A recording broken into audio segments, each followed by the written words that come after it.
Hello, very very good morning बच्चों। तो कैसे हो आप लोग? आई होप आप सभी अच्छे होंगे। तो बच्चों, आज के इस वीडियो में हम लोग क्लास 11th के chapter cell unit of life के बारे में डिस्कस करेंगे। ओके, तो आज का जो टॉपिक हमारा होगा, आज के इस टॉपिक पर हम लोग सेल के डिफिनीसन, सेल थ्योरी और जो भी उससे रिलेटेड हमारे प्रोकैरियोटिक सेल हैं उसके बारे में हम लोग देखेंगे लाइन बाय लाइन। ओके, तो आइए स्टार्ट करते हैं हम आज का अपना session, cell unit of life. तो स्टार्ट करते हैं cell unit of life. Okay, तो इसमें सबसे पहले हम इसके जनरल इंट्रोडक्शन को देख लेते हैं कि सेल के बारे में क्या बता रहा है। तो स्टार्टिंग में जो सबसे पहला हम देखते हैं, कह रहा है कि when you look around you see both living and non-living things। Okay, क्या? you look around you see both living and non-living things, you must have wondered and asked yourself। आप आश्चर्यचकित होते होंगे और अपने आप से खुद के आपके अंदर एक विचार आता है। क्या? कैसा विचार? What is it that makes an organism living? ठीक, और what is it that an inanimate thing does not have which a living thing has। Okay, तो आंसर में क्या बता रहा है? The answer to this is the presence of the basic unit of life. क्या? ये प्रेजेंस होने के कारण कौन सा बेसिक यूनिट ऑफ लाइफ जो हमारा है, the cells can in all living organisms. कहने का मतलब जो सेल होता है इन ऑल लिविंग ऑर्गेनिज्म, सभी लिविंग ऑर्गेनिजम्स में सेल होते हैं। ठीक है, अभी इसके हम डिफिनीसन के बारे में वैसा कुछ नहीं देखेंगे क्योंकि अभी तो हम सोच रहे हैं, मतलब हमारे अंदर ये विचार लाया जा रहा है कि हाँ कैसा होता है, क्योंकि अभी हमें सेल क्या है उसके बारे में नहीं पता है। ठीक है, फिर कह रहा है all organisms are composed of cells, some are composed of a single cell and are called unicellular organisms। तो हम इसको मार्क करेंगे क्या कि some are composed of single cells, इसको हमने मार्क कर लिया। सिंगल सेल के जो बने उनको हम क्या बोलेंगे? Unicellular organisms. जबकि दूसरे लाइक जैसे हमारे कंपोज होंगे किसके? ऑफ मेनी सेल्स या मल्टी सेलुलर, इन्हीं को हम बोलते हैं। ओके, तो आई होप कितना क्लियर हो गया होगा। जो एक कोशिकीय जीव होंगे उनको हम यूनिसेलुलर बोलेंगे, जो जिनमें एक से अधिक कोशिकाएं या मल्टी या जो कई कोशिकाओं से मिलकर बनेंगे उनको हम मल्टी सेलुलर ऑर्गेनिजम्स बोलते हैं। ओके, देन उसके बाद फिर अब यहाँ पर कह रहा है कि what is a cell. Cell क्या होते हैं? ये कहा क्या कि व्हाट इज़ अ सेल। ठीक है, तो सेल क्या होते हैं? सेल के बारे में हम लोग देखते हैं कि सेल क्या होता है। तो यहाँ बता रहा है कि unicellular organisms are capable of, पहला क्या बोल रहा है? जो यूनिसेलुलर ऑर्गेनिजम्स आर कैपेबल होते हैं, जिसमें पहला इंडिपेंडेंट एग्जिस्टेंस एंड सेकंड हमारा होगा performing two essential functions of life. Okay, जो लाइफ के हमारे इसेंशियल फंक्शन उसके क्या करेंगे? परफॉर्म करते हैं। इंडिपेंडेंट एग्जिस्टेंस होगा, तो ये यूनिसेलुलर ऑर्गेनिजम्स की बात कर रहे हैं। फिर anything less than a complete structure of a cell does not ensure independent living। Hence, cell is the fundamental structural and functional unit of living organisms। आप इसको नोट करेंगे क्या?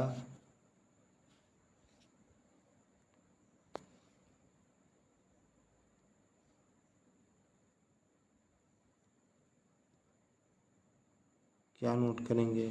यहाँ पर कह रहा है कि हेंस क्या? Cell is the structural and fundamental structural and functional unit of the living organisms. Simple way में इसका एग्जांपल है कि सेल क्या होता है? जो कि संरचना हमारे शरीर की या किसी भी लाइफ लिविंग ऑर्गेनिजम्स की जो शरीर की सबसे संरचनात्मक यानी बोले तो स्ट्रक्चरल एंड फंक्शनल यूनिट होगी वो सेल होती है। ओके। देन उसके बाद क्या कर रहा है, एवी लीवेनहॉक या एंटोन वॉन लीवेनहॉक जो थे, ये एक साइंटिस्ट थे, इनका नाम आप लोगों ने सुना होगा, नहीं सुना है तो इसके बारे में अभी आपको हम अच्छे से बताते हैं। जो एवी लीवेनहॉक या एंटोन वॉन लीवेनहॉक थे, first saw and described a live cell, जिन्होंने सबसे पहले एक डिस्क्राइब किया था एक सेल को, एक लाइव सेल को देखा और उसको डिस्क्राइब किया। जबकि वहीं अगर हम रॉबर्ट ब्राउन की बात करें, किसकी बात करें, रॉबर्ट ब्राउन की बात करें, पहले देखिए A V Leeuwenhoek first saw and describe किए थे लाइव सेल को। वहीं जो हमारे रॉबर्ट ब्राउन थे, Robert Brown later discovered the nucleus, इसके डिस्कवरी के बाद यानी इससे लाइव सेल की डिस्कवरी को जब देखें, उसको डिस्कवरी किए, उसके बाद रॉबर्ट ब्राउन नाम के एक साइंटिस्ट आते हैं जिन्होंने न्यूक्लियस को क्या किया, डिस्कवर किया। The invention of the microscope and its improvement leading to the electron microscope revealed all the structural details of the cell. Okay, I hope clear होगा। नेक्स्ट आगे आते हैं हम, आगे क्या कह रहा है, सेल थ्योरी। ओके, ये भी हमारा काफ़ी इम्पोर्टेंट टॉपिक है, सेल थ्योरी भी। तो इसमें क्या कर रहा है, सेल थ्योरी में मतलब पता चलेगा सेल थ्योरी मतलब कौन दिया, सेल थ्योरी में क्या बताया गया कि किसी सेल का फॉर्मेशन कैसे होगा, या एक सेल क्या होता है, उसके फंक्शंस क्या परफॉर्म कर सकते हैं उसमें, इसके बारे में हम लोग देखेंगे। तो यहाँ पर कह रहा है कि इन 1838 में, कौन, 1838 में मैथियज स्लाइडेन और जर्मन बॉटनिस्ट हमारे जो कि एक थे, एक जर्मन बॉटनिस्ट थे, तो इनका नाम आप लोग याद करेंगे, स्लाइडन केवल याद कर लीजिएगा, एम स्लाइडन भी लिखा रहता है, ठीक है। ए जर्मन बॉटनिस्ट थे जो कि examined a large number of plant and observed that all plant are composed of different kind of cells which form the tissues of the plant।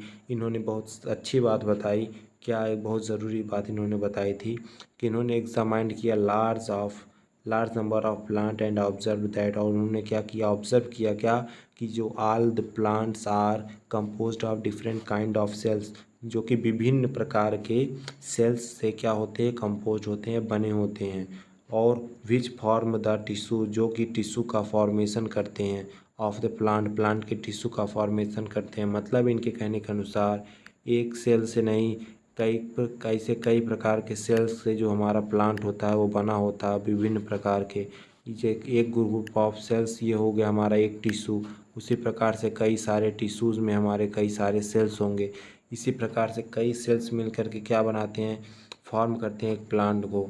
Okay, इन्होंने ये बात बताई।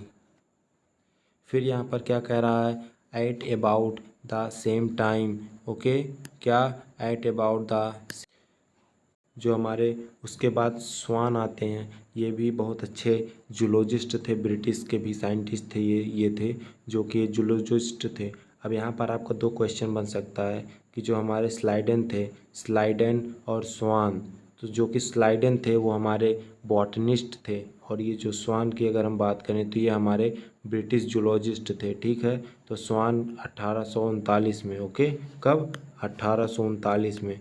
अभी वहाँ पर हम लोगों ने पढ़ा 1838 या 1838 में, जो कि स्लाइडन थे, और 1839 में स्वान आते हैं। ये इन्होंने क्या किया, study different type of the animal cells and reported that, क्या, reported that cell had a thin outer layer which is today known as plasma membrane। इन्होंने जो एनिमल सेल को जब इन्होंने डिटरमाइन किया, मतलब उसको सबसे पहले सीन किया और उसके बारे में स्टडी की, तो उन्होंने बताया कि जो एनिमल सेल होता है, रिपोर्ट किया that cell had a thin outer layer. उन्होंने केवल इतना बताया कि जो सेल होता है वो एक आउटर लेयर से उसकी क्या होती है, कवरिंग होती है, ठीक है, एक आउटर लेयर कवरिंग होती है। और वो आउटर लेयर कवरिंग क्या था, जिसको आज के टाइम यानी प्रेजेंट टाइम में जिसको हम लोग प्लाज्मा मेम्ब्रेन बोलते हैं, क्या, प्लाज्मा मेम्ब्रेन। जैसे सेल आप स्ट्रक्चर ड्रा करते हैं, यहाँ पर आपका ये हमारा मान लीजिए एक तरीके से न्यूक्लियस है, यहाँ पर ये ER हमारे लगे होते हैं, ये माइटोकॉन्ड्रिया।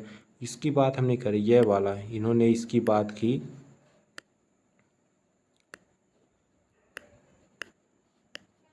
इन्होंने इसकी बात की, ये वाला जो लेयर था यानी ये जो बाउंड्री थी, इन्होंने इस बाउंड्री के बारे में बताया कि जो प्रत्येक सेल होता है उसमें एक जो पतली बाउंड्री होती है थिन, इन्होंने उसको क्या किया, रिपोर्टेड क्या, आउटर लेयर के नाम से बताया।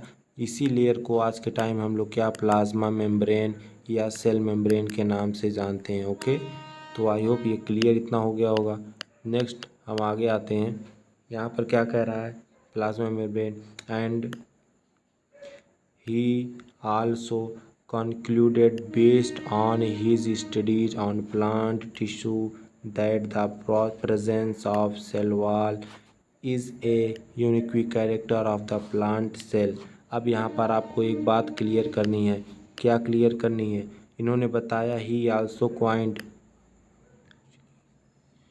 ओके, तो इन्होंने यहाँ पर बताया, क्या बताया, इन्होंने बताया कि ही also coined based on his studies of plant tissue. जब इन्होंने प्लांट टिश्यू के बारे में स्टडी किया तो इन्होंने देखा और उसको बताया कि एक प्रेजेंस होता है सेल वॉल के, इसमें प्लांट सेल में के अंदर एक सेल वॉल नाम का कोई चीज़ है जो प्रेजेंट होता है, और ये कि उसका यूनिक कैरेक्टर होता है, मतलब ये एक ऐसा कैरेक्टर जो कि सिर्फ प्लांट सेल में प्रेजेंट होगा, बाकी ये एनिमेलिया में या एनिमल्स में ये प्रेजेंट नहीं होते। इन्होंने ये सबसे इम्पॉर्टेंट बात बताई थी स्वान ने। ठीक है, तो आप इसको, इस पॉइंट को आप नोट कर सकते हैं।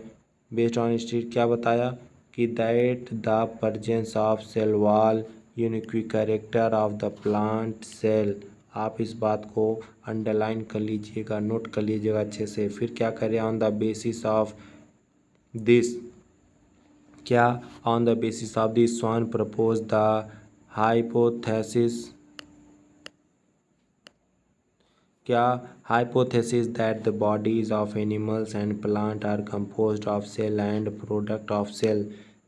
जो कि बताया कि जो प्लांट और एनिमल होते हैं, सेल होते हैं, वो बने होते हैं किसके, सेल और उसके कुछ प्रोडक्ट से, जिसको आज के टाइम में हम लोग सेल ऑर्गेनेल्स बोलते हैं, जैसे माइटोकॉन्ड्रिया हो गया, राइबोसोम, लाइसोसोम, क्लोरोप्लास्ट अगर प्लांट सेल की बात करें, या वैक्यूल्स हो गया, ये सब हमारे सेल ऑर्गेनेल्स में आते हैं। जिन्होंने उस टाइम में उसको सेल ऑर्गेनेल्स ना बोलकर इन्होंने बताया कि सेल प्रोडक्ट और सेल से क्या होते हैं, कंपोज होते हैं एनिमल और प्लांट सेल।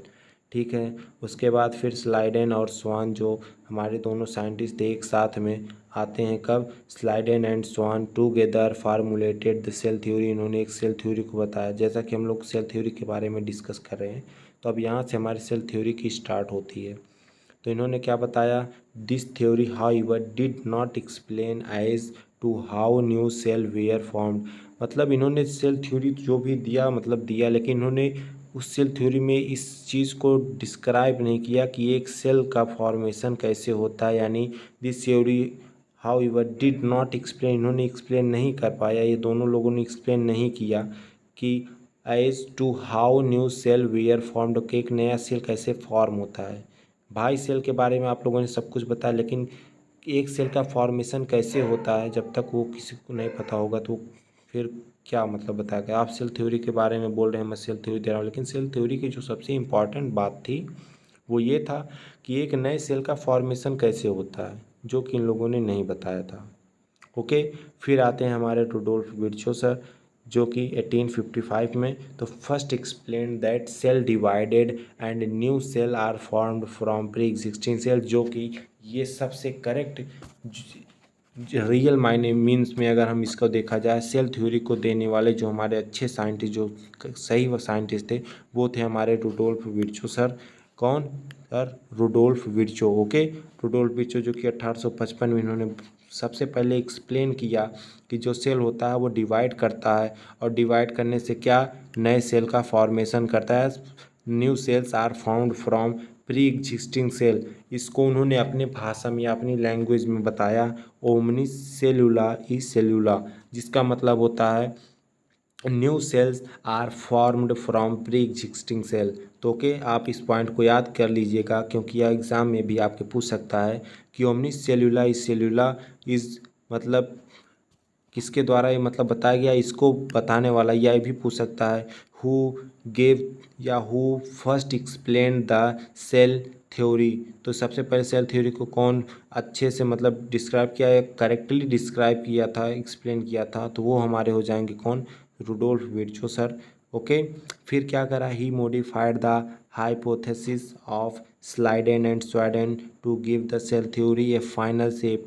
अब यही अब पॉइंट यहाँ पर कह रहा है कि सेल थ्योरी की जो स्टार्टिंग की थी, स्टार्ट कौन किया था, हमारे स्वान और स्लाइडेन ने। ओके, स्वान स्लाइडेन ने तो स्टार्ट किया, लेकिन उसको मॉडिफाई किया the hypothesis of the Schleiden and Schwann को।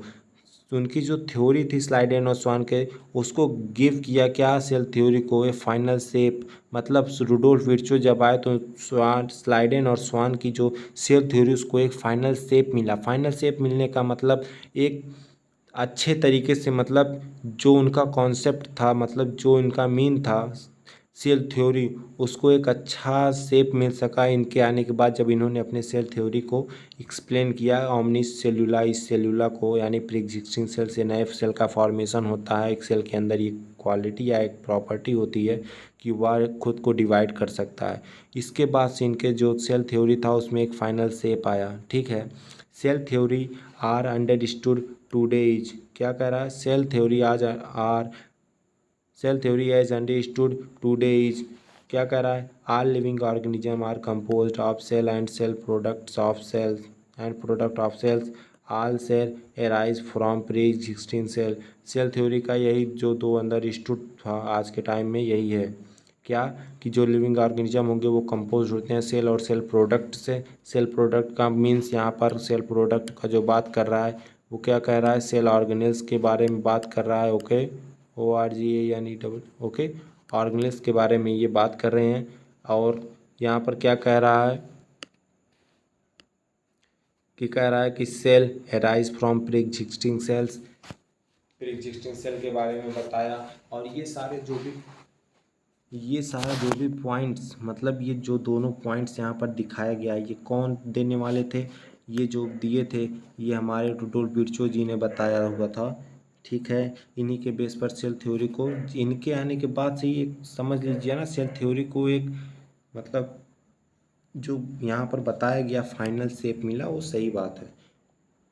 क्योंकि इसके पहले किसी को पता नहीं था कि एक सेल का फॉर्मेशन कैसे, भाई सेल के बारे में जान गए लेकिन एक सेल से दो सेल कैसे बनता है उसके बारे में किसी ने नहीं बताया था। तो इसलिए यहाँ पर इस पॉइंट को आप नोट कर सकते हैं और इन दोनों पॉइंट्स को आप याद कर सकते हैं, पॉइंट फर्स्ट एंड सेकंड का, यानी जो एक प्री एग्जिस्टिंग सेल का है यानी ओमनी सेलुला का, और ये वाला कि सारे कंपोनेंट्स जो होंगे सेल कंपोनेंट या प्रोडक्ट से बने होते हैं। ओके, देन तो यहाँ पर कह रहा है एन ओवरव्यू ऑफ सेल। अब जो सेल का एक ओवरव्यू हम देख लेते हैं कि सेल क्या है उसके बारे में, मतलब जनरल स्टडी हम लोग तरीके से कर लेते हैं। बाकी इसके डीप तक तो हमें जाना ही जाना है, बट यहाँ पर सेल का एक ओवरव्यू बता रहा है कि हाँ सेल में क्या क्या है, कैसे है, इसकी डिस्कवरी के बारे में हम लोगों ने देख लिया। बाकी अब इसके ऑर्गेनिल्स क्या हैं या इसको प्रोडक्ट क्या क्या हैं उसके बारे में देखना है। ओके, तो कह रहा है you have earlier observed cell in an onion peel and our human cheek cell under the microscope. आप लोगों को लैब में भी कराया जाता होगा या कुछ प्लांट्स जैसे ओनियन, यहाँ पर बताया है सबसे अच्छा अगर सेल को देखने का जो भी प्रोसीजर है, या तो ओनियन के जो पील होते हैं मतलब उसके छिलके को, उस पर एक देखते होंगे पतला मेम्ब्रेन जैसा कुछ होता है, ये उसमें देखते हैं उसके छिलके पर, या ह्यूमन चिक चिक में आपको कभी लैब वगैरह अगर आपको कराया गया होगा तो आप लोग को याद होगा कि एक चॉपस्टिक से, मतलब होता है टूथपिक होता है, चॉपस्टिक नहीं जो तो टूथपिक होगा, उससे आपके चिक में थोड़ा सा रफ करके वहाँ से कुछ जो निकालते हैं ना, मतलब जो भी वहाँ से आपके चिक का जो भी मेम्ब्रेन होता है उसको डैमेज करते हैं, फिर उसको अंडर माइक्रोस्कोप में देखते हैं तो वहाँ पर आपका जो सेल होता है वो क्लियरली दिखता है। ठीक है, हालांकि उसमें से उसके सेल ऑर्गेनेल्स तो नहीं दिखते हैं, बट आपको सेल दिखेगा, हो सकता है उसके न्यूक्लियस या जो भी हमारा नेटवर्क की स्ट्रक्चर होता है, इसको जो हम EI या एंडोप्लाज्मिक रेटिकुलम, वो सब आप देख सकते हैं, उसको क्लियरिफाई कर सकते हैं। ओके, फिर क्या कह रहा है, the onion cell which is typically, क्या है, plant cell, which is a typical plant cell होता है, has a distinct cell wall, it at its outer boundary and just within it is the cell membrane। Okay, फिर कह रहा है कि the cell of the human chick have no outer membrane यहाँ no outer membrane का क्या concept होगा? No outer membrane का मतलब ये नो आउटर मेम्ब्रेन यानी यहाँ पर कोई भी सेल वॉल प्रेजेंट नहीं होगा। Okay, no cell wall found. ठीक है, तो ये आउटर मेम्ब्रेन कह रहा है as the delimiting structure of the cell. Inside each cell is a dense membrane bound structure called nucleus. Okay, तो हर सेल के अंदर एक मतलब काफ़ी डेंस मेम्ब्रेन बाउंड का एक स्ट्रक्चर होता है जिसको हम न्यूक्लियस बोलते हैं। मतलब आप ये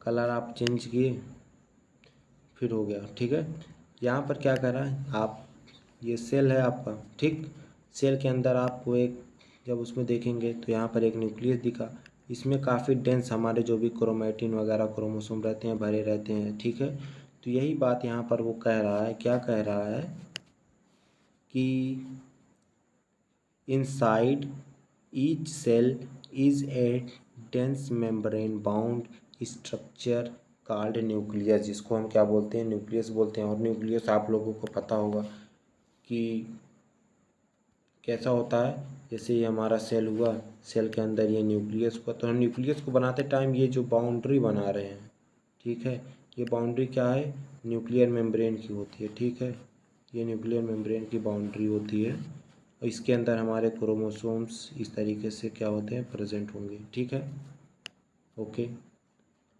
फिर क्या कह रहा है, this nucleus contain the chromosomes which in turn contain the genetic material DNA. Okay, जो कि जो ये हमारे न्यूक्लियस होते हैं इसमें क्रोमोसोम प्रेजेंट होगा और इस क्रोमोसोम में जेनेटिक मटेरियल्स प्रेजेंट होंगे और वो जेनेटिक मटेरियल का होगा डीएनए। ठीक है, फिर क्या कह रहा है, सेल दैट है membrane bound nuclei are called eukaryotic, where cell that lack a membrane bound nucleus are prokaryotic. अब यहाँ पर बात, अब यहीं से आपका जो मेन कॉन्सेप्ट है वो स्टार्ट होगा। मैंने यहाँ पर दो सेल ड्रा किया, एक सेल दो सेल, एक में मैंने इस तरीके से यहाँ पर मान लो माइटोकॉन्ड्रिया को बना दिया, यहाँ पर हमने ईआर को इस तरीके से बना दिया। एक्चुअली यहाँ पर ईआर को छोड़ देते हैं हम। ओके, माइटोकॉन्ड्रिया को हमने हटा दिया। यहाँ पर जो न्यूक्लियस होगा, न्यूक्लियस में हमारा जो जेनेटिक मटेरियल उसको हमने इस तरीके से इसमें बिखेर दिया। ये हमारा साइटोप्लाज्म मान लो भरा पड़ा हुआ। ओके, और एक दूसरा सेल हमने बनाया, यहाँ पर एक न्यूक्लियस बना दिया, इसमें हमने जो भी हमारा जेनेटिक मटेरियल क्रोमोसोम उसको कर दिया। यहाँ पर ये जो भी हमारा सेल ऑर्गेनिल्स है, आपको सेल ऑर्गेनिल्स से मतलब नहीं है, आपको यहाँ का जो मेन कॉन्सेप्ट जो मेन व्यू है वो क्या देखना है कि यहाँ पर आप लोग अगर ध्यान से देखेंगे तो यहाँ पर आपको क्या दिख रहा है, एक मेम्ब्रेन बॉन्ड दिख रहा है ना, मेम्ब्रेन बाउंड्री दिख रही है। तो जिस सेल के अंदर ये न्यूक्लियस है, न्यूक्लियस के अंदर हमारा जेनेटिक मटेरियल रहता है, तो ये जो बाउंड्री दिख रही है आपको, जिस सेल के अंदर ये बाउंड्री प्रेजेंट होगी, इस बाउंड्री को हम क्या बोलते हैं, nuclear membrane. Okay, nuclear membrane बोलते हैं। तो जिस सेल के अंदर न्यूक्लियर मेम्ब्रेन प्रेजेंट होगा उसको हम बोलेंगे यूकैरियोटिक सेल। ओके, और इसके अंदर न्यूक्लियर कोई न्यूक्लियर मेम्ब्रेन देख रहे थे, था नहीं था। ओके, कोई न्यूक्लियर मेम्ब्रेन नहीं है ना, तो ये क्या हो जाएगा हमारा, प्रोकैरियोटिक। ठीक है, ये प्रोकैरियोटिक सेल में आएंगे। तो ये कॉन्सेप्ट यहाँ पर यही बता रहा है, कह रहा है कि cell that have membrane bound nuclei are called eukaryotic, where as था। फिर नेक्स्ट हम आते हैं, यहाँ पर कह रहा है मेम्ब्रेन बाउंड न्यूक्लियाई लैक जहाँ पर होगा वो प्रोकैरियोटिक हो जाएगा। फिर in both prokaryotic and eukaryotic cell a semi fluid matrix called cytoplasm. अभी हमने जब स्ट्रक्चर ड्रा किया हुआ था यहाँ पर, इस तरीके से हमने स्ट्रक्चर यहाँ पर ड्रा किया था, एक स्ट्रक्चर ये ड्रा किया, एक स्ट्रक्चर ये, तो इसमें कुछ है इस तरीके से फ्लूइड वगैरह भरे रहते हैं ना। फिर चाहे प्रोकैरियोट का था ये कर बनाया, और बीच में प्रोकैरियोट अगर होगा तो इसके अंदर एक न्यूक्लियस प्रेजेंट होगा, यहाँ पर इसके अंदर क्रोमोसोम होंगे, और इसका जो न्यूक्लियस होगा, न्यूक्लियर मतलब जो भी जेनेटिक मटेरियल होगा वो इसी में इस तरीके से इसे बिखरा रहेगा। ठीक, तो यहाँ पर लेकिन ये जो चीज़ यहाँ पर जो मटेरियल भरा हुआ है ये मटेरियल साइटोप्लाज्म, तो आप इसको दोनों में देख सकते हैं कि दोनों में ये साइटोप्लाज्म हमारे क्या होते हैं, प्रेजेंट होंगे। ठीक है, ओके। फिर यहाँ पर क्या कह रहा है, साइटोप्लाज्म प्रेजेंट होंगे, growth prograde you get semi fluid site, okay.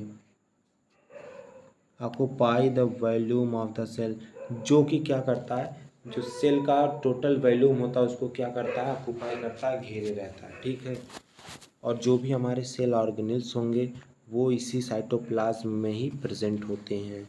फिर क्या कर रहा है, the cytoplasm is the main arena of the cellular activity in both the plant and animal cell, मतलब चाहे प्लांट सेल की बात करें या एनिमल सेल की बात करें, दोनों का जो मेन एरना होगा सेलुलर एक्टिविटी का वो कौन परफॉर्म कराता है, साइटोप्लाज्म परफॉर्म कर, या साइटोप्लाज्म में ही परफॉर्म होता है।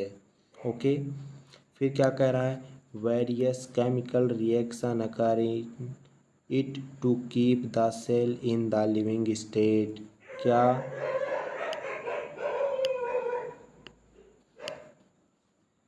क्या कह रहा है कि वेरियस केमिकल रिएक्शन, बहुत प्रकार के जो केमिकल रिएक्शंस अकर्स होंगे in it to keep the cells in the living stage. Okay, clear है। फिर क्या कह रहा है, बिसाइड द सेल द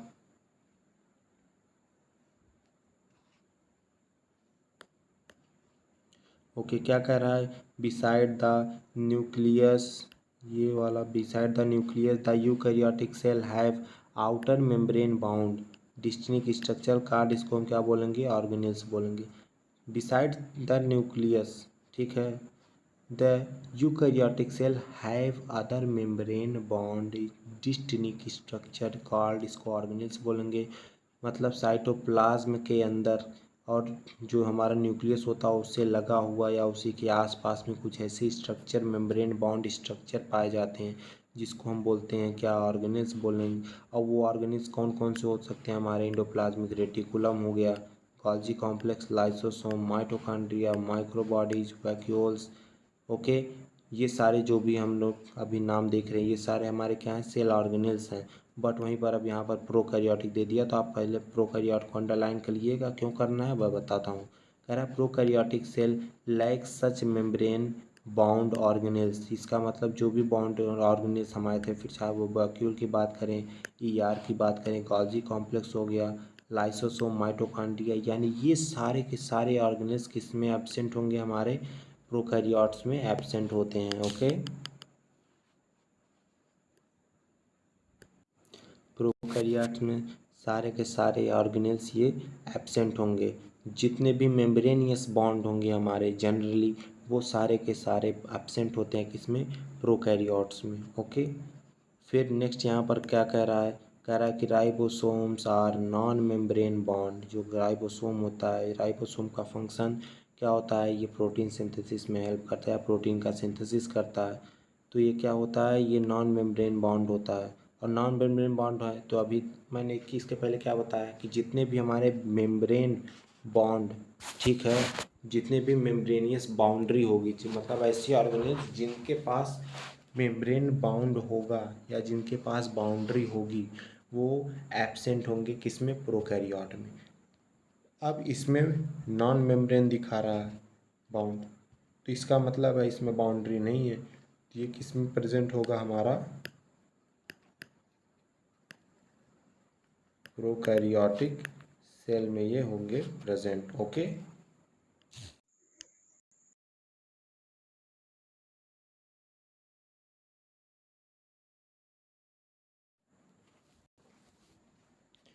फिर तो इसका मतलब क्या है कि राइबोसोम में नॉन मेम्ब्रेन बाउंड है, मतलब राइबोसोम एक ऐसा स्ट्रक्चर है जिसमें मेम्ब्रेन एब्सेंट होता है। तो मेम्ब्रेन एब्सेंट हो तो इसका मतलब ये प्रोकैरियोटिक में प्रेजेंट होना चाहिए थ्योरी के हिसाब से, और सही बात है, ये प्रोकैरियोट्स में भी प्रेजेंट होते हैं।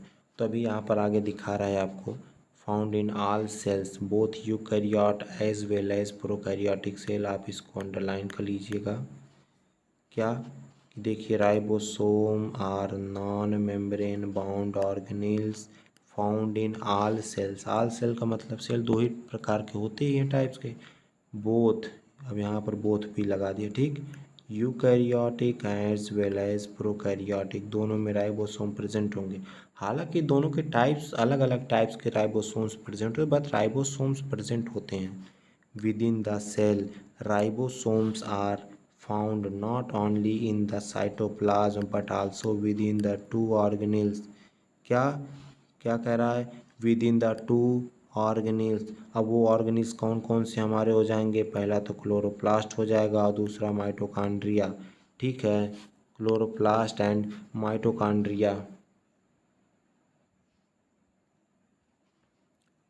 ओके, तो क्या कह रहा है, ribosomes are found not only in cytoplasm, ये साइटोप्लाज्म में ही केवल प्रेजेंट नहीं होंगे, but also within the two organelles chloroplast, actually mistake, chloroplast का मतलब ये किस में प्रेजेंट होंगे, हमारे प्लांट सेल में प्रेजेंट, जो कि क्लोरोफिल का प्रोसेस कर रहा है पौधों को ग्लूकोज के फॉर्म में जो एनर्जी प्रोवाइड करने के लिए। क्लोरोप्लास्ट और माइटोकॉन्ड्रिया में भी ये प्रेजेंट होते हैं। और कहाँ पर होंगे, ईआर, यहाँ का जो फंक्शन है वो सबसे ज़्यादा, आप इसको याद रखिएगा ईआर, क्योंकि माइटोकॉन्ड्रिया और क्लोरोप्लास्ट के बारे में हो सकता है ना पूछे, लेकिन ईआर का जो भी फंक्शन है, ईआर में आपको राइबोसोम के बारे में बहुत डीप स्टडी करना है, ठीक है। तो आप ईआर, माइटोकॉन्ड्रिया और क्लोरोप्लास्ट ये तीन याद रखेंगे। ये तीन ऐसे ऑर्गेनेल्स हमारे होते हैं जिसके ऊपर हमारा ये ऑर्गन पाया जाता है, ठीक है। कौन सा ऑर्गन, राइबोसोम का। फिर क्या कह रहा है, animal cell contain an other non membrane bound organelle called centrosome which help in cell division. अब यहाँ पर एक और एक्सेप्शनल केस आ गया, ठीक है, क्या आ गया, कह रहा है यहाँ पर animal cell contain an other non membrane bound organelle called centrosome. अब सेंट्रोसोम में एक ऐसा ऑर्गेनेल फिर मिल गया एनिमल सेल के अंदर पाने वाला, जो कि नॉन मेम्ब्रेन बाउंड होता है, मतलब जिसके पास बाउंड्री नहीं होती है, और जो कि काम क्या करता है, क्या काम करता है, which help in cell division, जो कि सेल डिवीजन में हेल्प करता है, ठीक है। फिर अब आप लोगों के दिमाग में आ रहा हो कि इस पे भी सेल मतलब नॉन मेम्ब्रेन बाउंड है, तो इसका मतलब ये प्रोकैरियोट्स में प्रेजेंट होगा, ठीक है। तो नहीं, ये कुछ एक्सेप्शनल केस भी होते हैं, मतलब मैं आप लोगों को एक तरीका समझने का बता रहा हूँ कि अगर जैसे आप बाई चांस आपको ना याद हो कि कौन से प्रोकैरियोट्स के अंदर सेल ऑर्गेनेल्स प्रेजेंट होंगे, कौन से नहीं, तो मैं बताया था कि जिसके पास भी मेम्ब्रेन प्रेजेंट होगा तो वो ऑर्गेनेल्स आपका प्रोकैरियोट में नहीं रहेगा, जिसके पास नहीं रहेगा वो रहेगा, ठीक है। तो अब इसमें कुछ एक्सेप्शनल केस भी होते हैं भाई, हर चीज़ 100% परफेक्ट नहीं होता। तो यहाँ पर वही मेरे कहने का मतलब है, सेंट्रोसोम को आप याद कर लेना कि सेंट्रोसोम प्रोकैरियोट्स में नहीं होते हैं, ये एनिमल सेल में पाए जाते हैं, जबकि ये प्लांट सेल में भी नहीं पाए जाते हैं, ये भी बात है, ये सिर्फ एनिमल सेल में होते हैं। और क्या हेल्प करते हैं, सेल डिवीजन में हेल्प करते हैं, ओके। तो फिलहाल आज के लिए इतना ही, मिलते हैं नेक्स्ट वीडियो में, तब तक के लिए थैंक यू, धन्यवाद। और अगर अभी तक, सबसे ज़रूरी बात आप लोगों से कहनी है कि अभी तक जिन लोगों ने भी ये वीडियो अभी देखा है, अगर हमारे चैनल को सब्सक्राइब नहीं किए आप लोग, तो प्लीज़ इसे जल्दी से सब्सक्राइब कीजिए, लाइक कीजिए और अपने दोस्तों के पास भी शेयर कीजिए, जिससे वो इसे देख सकें, और अपना बेल आइकन भी क्लिक कर लीजिएगा, क्योंकि जो भी वीडियो यहाँ पर अपलोड करूँगा या जो भी लाइव स्ट्रीम मुझे स्टार्ट करना होगा तो इसका नोटिफिकेशन आप तक पहुँच जाएगा। थैंक यू, जय हिंद, जय भारत।